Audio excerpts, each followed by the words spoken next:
Nottingham Forest yaloopa mu Premier League nti Spurs yakozesa obukujjukujju bungi nnyo n'obuyaaye n'obubi to convince their players. So kati Brentford ovuddemu mbeumu ovuddemu Nogadi newe sampuli ya yeja abali babekyangirako exactly. So fans will underestimate Manchester United but Arteta will never underestimate Manchester United. That's what underestimating.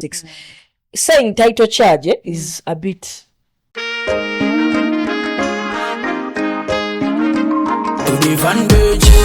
I enjoy this thing, the banter and the career of saying Man U. I want people to but love it out. Njagala mutulabira awo. No, nenga, if we're to be realistic, Julie, if someone come and asked you that, what do you think? Of course, you set targets for this season.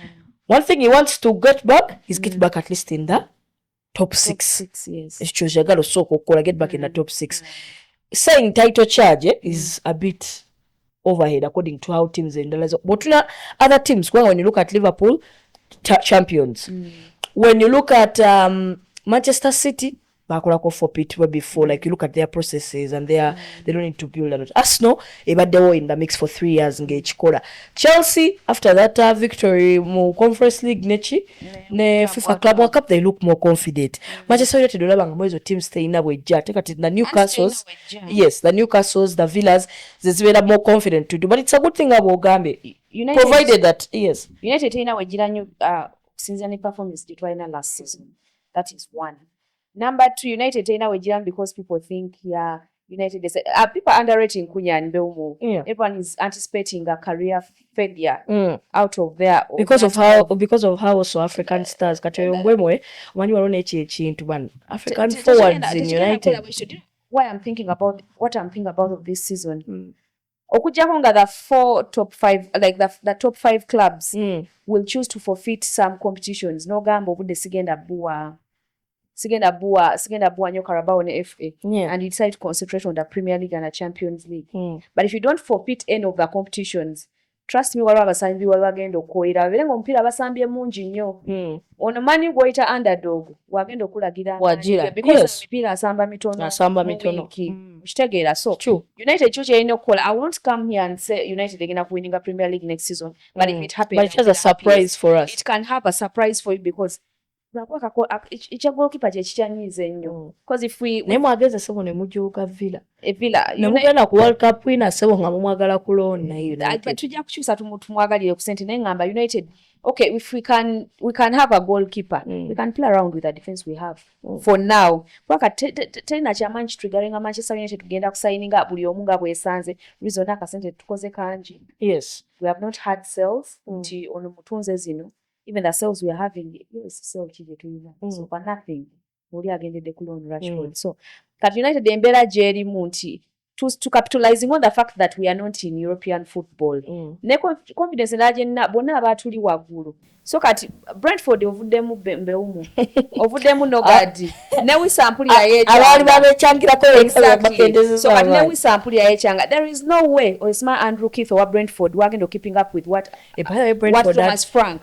Brentford nadenda some whatever on Exoko. They lost their manager, they lost their captain, they lost their top scorer, their top assistant. Yes, he's on the verge. He had chemistry with Mbeumo. Yes, affecting us because also Newcastle has options. Exactly, if Alexander leaves. It's okay. It will be good for Newcastle. Kati olaba Brentford. Okay, I'm not saying it's so. Brentford will have the same power they had last season. What brilliant Andrew Keith agenda relying on what Thomas Frank had built. Mbutuzanye nga tutulayo and all that. Ajja kwagala okuteeba amagolo. He may not balance okutulayo n'okwatacking because abantu bavuddemu the playmakers are out of the squad. Ani awo mulala Nottingham Forest avuddemu Gibbs White, avuddemu Elanga. Gibbs White tewanamumala because Nottingham Forest yaloopa mu Premier League nti Spurs yakozesa obukujjukujju bungi nnyo n'obuyaaye n'obubi to convince their player. Chokola the deal hasn't yet been finalized. A rumor yayengera nnyo. the Gibbs White omulaba nti Spurs we batemututte someone else is eyeing Gibbs We'll White take Man City naye yali mwagala naye bamala okuba Ryan check tosuubira Nottingham Forest evuddemu Elanga evuddemu Gibbs White nti they will keep up okay but Sells asigala their goalkeeper yes but tosuubira nti their performance will be high up there like it was at Nottingham Forest in European football this season. Brentford and so it's Brentford yes so kati no Brentford is not Nottingham Forest is going to play Conference League. Who's playing Europa Newcastle bamugyeko because who was 6th? I mean Crystal Palace bamugyeko because of yes ate Rukuye yali agenzewo because of winning the FA. So number 6 was because Nottingham Forest was 7th, right? Yes. Who was 6th? Aston Villa. So Aston Villa is playing Europa League. Yes. Kati okiraba nti simaina kumanya Crystal Palace agenda muyinza omugyamu Eze. Ani omulala tuyinza but I don't think Arsenal is going to go any further than this. We're pressure. Oli watwala Isak Liverpool. Yes. You definitely need to get Eze. Somehow. So sikwegumya naye ntula mnengamba okay kibadde kiremesa Man U there are these teams. They are literally in all competitions and most of them have lost their playmakers. N'abasambi exactly. So this is the chance Amorim watakosa chance eno ku improving. I will accept tugamba omusajja agende or he changes his dynamics and Enogundi you have 3 traditional not traditional he's 3 rigged with the 3-4 something kind of position yes whatever that is. So kati Amorim walimo capitalizing on the weaknesses of some clubs ne tusigala gye tubadde nja kukkiriza nti omusajja agende but as right now as we speak I prefer it when everyone considers Manchester United as an underdog when wetubaagala awo tubeere underdog like we all looked at Spurs as an underdog and batujjako ekikopo kya Europa. Like we literally looked at some teams as underdogs and they ended up scooping trophies last season. So kati awo njagala mututwalire mu underdogship tomanya before you know it Viking apadde emitwalo gyange 5 you don't have a trophy a major trophy nga United has a trophy. United is going to win any trophy.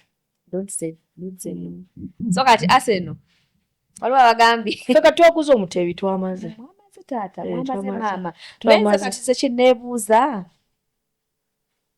simanyi ngenda kikola Madueke mwamumala right can Madueke start over Martinelli and I think sometimes yes not some, I think it will be an improvement when you start Madueke over no sometimes ekimanyi lwaki nkugamba Madueke is good at pressing counter-attacking pace bichi and everything like that but his best position is when he's on the right hand side but I left foot at the left and because he's very good at he's good with both feet naye about Gabriel Martinelli oyo the thing that Mikel Arteta kyasamba Gabriel Martinelli he's good when the team is suffering and when the team is playing good ekyo Martinelli kyakola akuba nno kalayini kalamba you know our fullbacks are like Arteta abagamba when you're like attacking bayingira mu midfield ku wings and wasigala wakalu but how Arsenal is able to cope with that is the fact that both those wingers Bukayo Saka and Gabriel Martinelli bakomawo ne bayambako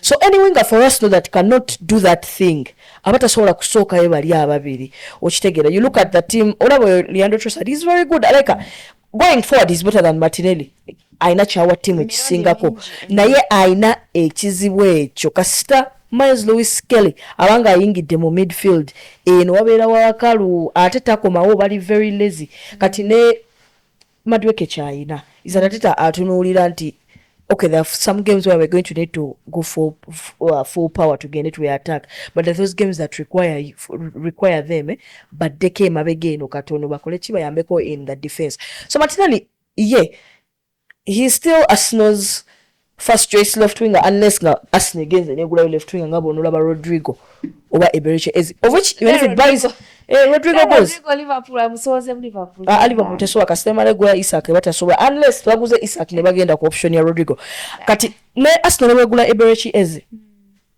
I don't think era Eberechi Eze ku left winger basolo soka yo Martinelli ngakwe ekyo bwe nkugambye ekyo ekyokuddejo omutendesi akyagala nnyo because that is his style of play or you know yamba Kenny Mabega any player that is lazy atagala falling back aba Arteta finds a problem playing that player because oba tokola kiri kye baagala kukola Bukayo Saka in all his might mu bulungi bwokka bwaliko atuuka ekiseera ng'eri waggulu on top of the pitch bamu defendinga but ne mukudde n'okudefendinga left winger we era abeerako n'ayamba bano batimba and Ben White whoever is playing there so that even if Eberechi Eze comes, I feel like Eze should come also Wabazze. He should also be left to play in his natural position, which is number 10.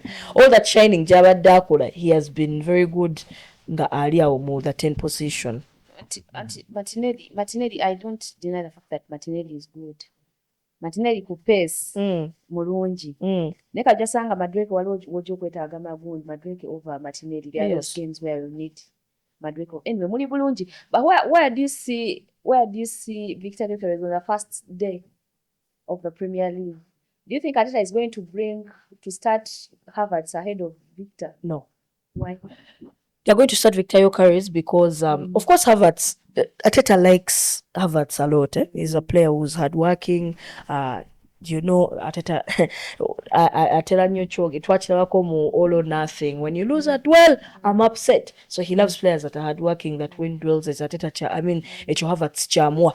But after the whole world was screaming, we need a striker, and all that hard work that Astor and Andrea Beta, to secure the signing of Victor Gyökeres, you cannot. The best way you give your striker confidence to fire is giving him games.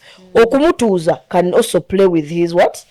It can play with his mind. Natakola chiwado yagala, You get Havertz manyi lwaki obo mulemesa ku kisaawe nga you've got a striker ngofunye number 9 like an original striker ngomufunye.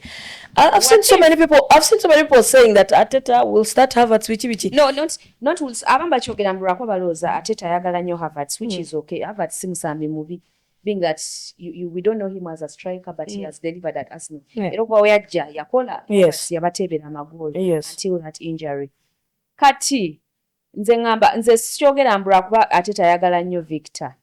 Nze I'm thinking on that match, tumusooka naffe. Yes, tusooka na Manu. Mukyona kyemuyite, like, fans will underestimate Manchester United, but Arteta will never underestimate Manchester United. Underestimating. Asobola okusalawo n'agamba. Victor being new, he has been at Brighton, Marco, and what? Those were years back. Things have evolved. Nze ndowooza Arteta waba akoze ekyanyiza okikola okulaga Victor bw'aba atamutandisizza nze ndowooza agenda tandika. No, don't say it. Agenda tandika. Okay, so I don't see in any world. Not even Havoc and Kavuyo. Why would he do it? Before you even test him. You know it between you and I and everyone that is watching. Somehow, Victor wasn't on Arteta's radar. Ukiwulira. Ekyo abantu kati akimanyi abantu bakimanyi ayinza okutya omutuuza. But I would think for a player like Victor, if you want productivity out of him, ajemu in the 42nd minute, give Havertz the starting thing, and let Victor read through the defense of United. Okitegeera kuba gwe musoosa amanye nti okay, Premier League kati kitambula bwekiti. Trust me, can give you better result as a bench player for the first game other than a starter. So I'm thinking kati oguza striker sentence ezo nyingi zonna. Why are you benching him? I don't know why I think why are you benching him for a guy that is not a striker? Some good players that are new to the league, I prefer them to new to the league or to the team. Kinyuma nnyo ng'atandisenga bench player. I never gave attention to kino kyogedde in almost all our podcasts. I had never paid attention to Amadou Nana until Champions League last season. Okay, so they signed that guy.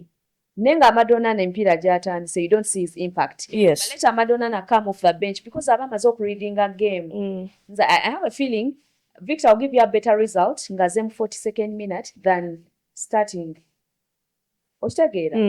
Sigament sometimes amutasobola. Yes. I have a feeling Victor he will come wava ku bench aba fresh nnyo. Intensity ya game yeyongera. Okitegeera nti agenda kuba atunula agambe okay, so defense United yetagala bweti. That is where he will attack. If I were Arteta, singaze Arteta, I would do that. Without thinking about what people will say, I want results from that striker that we signed. But Peter, we want results. Kakati tosoa kubanga tuwale tugamba. Chumucho striker. No tandisa. Anyway. Mwagala as a player. I love him as a player. I feel like he's an the other one all-round was player. food for thought. Nengamba nti, that can happen. Yeah, because Kai Havertz Mwagala is an all-round player, and I like him because he loves the club. Every player that loves the club nze Mwagala Kai Havertz atonge nalikuwa mukwagamba yo no bichi but I saw that boy Mwagala niyo kuba yalava obwagazi when natandikira Mwagala I remember that day vividly so well where I'm like Kai Havertz is by far my favorite Arsenal player nakigamba n'omuntu n'agamba ibig yayogera ki because yakola ekintu kinali simusubiramu kukola. There's a time of the season omupiira gwa Everton where Manchester City twali tugina if Manchester City drop the points we win the league on the last day of whatever. Yakola he was very he played so well in that game ngagubangula he needs the goal and then he scores the goal that makes us win the game which was 2-1 after Martin Odegaard's assist. Olabanga he was celebrating now from omupiira gwe twangwe because we want to win. Omupiira ne gugwa Manchester City already yawangudde bagigambye tetusobodde. Kai Havertz si Bukayo Saka si Martin Odegaard si Declan Rice si all those players that you think like these are the players that he was on his knees, he was crying, but this is a player that has won a Champions League for Chelsea. When Akaba, it really touched me. It touched me. It was like this boy loves the club because he came from Chelsea. Other players come from Chelsea and it just be like it's the job to sign in. But I saw him crying and I'm like, oh no, this is even his first season of the club. Because he's used to winning. Not because he's used to winning. Jorginho teyalimu. Yaita sobola akaba. Okitegeera. But he was crying. He was on his. He was crying. Okay. Starboy yali takaba. All those from that day, Babimanyira bichi. He was always winning. I love him because he loves. I love him because he loves the football club. So kati nze ngamba. Musajja mukulu ayinza Kai. Nedda Kai mwagane ko nja ku ateta nja kugamuliisa bwana mutu. Kati bwasoosa Victor nata delivering. I'm not saying you will not deliver. Not delivering at what kitegeera but mutonda mugezesa then oleta Kai. Are you mad? All right, people, once again, this is the fan bench for the fans by the fans. Thank you very much, you guys, to about your interactions on all our different social media platforms. Do not forget to follow us on X at the fan bench, Instagram at the fan bench, YouTube, follow, subscribe, like, comment, because we have a lot of content as we discuss different or our clubs. Every club is represented on the fan bench. What today? It's just me and Julie. It is an Arsenal United affair. Do not forget Neku X Kwetuli at the fan bench and Instagram and all that. Thank you very much for loving and supporting the fan bench. Next season we're coming bigger and better because those watch alongs are going to be massive. Premier League yagabula and it made Manchester United and Arsenal on the very opening day of the Premier League matches. So tugenda kubeera yeyo abagizi wa Arsenal abagizi wa Man U Ruben Amorim, Mikel Arteta's boys. It's going to be very interesting because all clubs, to be honest, nga sikoze eki club zimproving nze kibandi kino nakyo tukirabirawo neki improving oyo mbwemo nekunya naye naffe weetuli twaguze zubizubi tulinawo omuteebi era singa goal mu Europe Victor Yokeres bwe tunayongerako awo Eberechi Eze bajja kutuwulira Rodrigo Goes Andrea Beta enajja bikola olyoka olabe kye bayita squad depth. Thank you for watching the show. Till next time.